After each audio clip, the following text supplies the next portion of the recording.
Welcome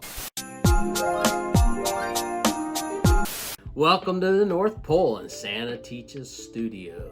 Today we're going to talk some about how to bet your chips, the right ways and the wrong ways. So we're going to go to the table and get started. So we're going to talk about betting, and first thing we're going to talk about is a round of betting, what it is. A round of betting is when you go from the dealer to the person on the left, and everybody all the way around makes their bet. That's a full round of betting. Cards are dealt, we do another round of betting, depending on who stayed in the hand. So once it comes time for you to bet, you have your cards here. You don't want to pick your chips up and count them out in front of your cards. A lot of places you'll play, they'll consider that a bet if it's in front of your cards. So stay back here or stay behind your cards and just count them out. So there's 5, and then we'll just move them in front, and that becomes a bet. And then when you get to other places, they have this nice line that comes around. They consider a bet anytime you push chips across there. You can have them in front of your cards, but as soon as they go across there, then that becomes a bet.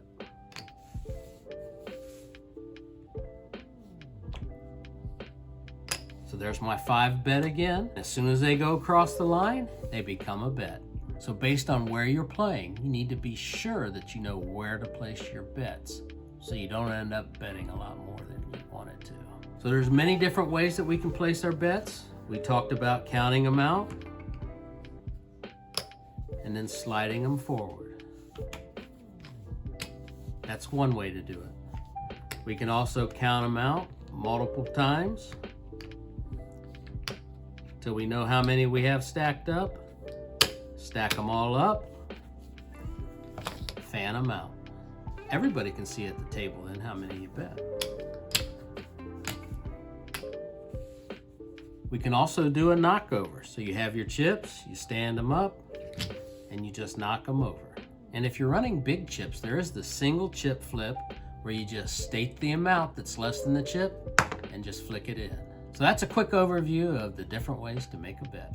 And now you know how to make bets in a couple different ways. And remember, always know where to place your bet to make it a good bet. As always, thanks for coming and watching our videos. Make sure you subscribe. And remember, I'm checking my list. I'm checking it twice. I'm gonna find out who's naughty or nice.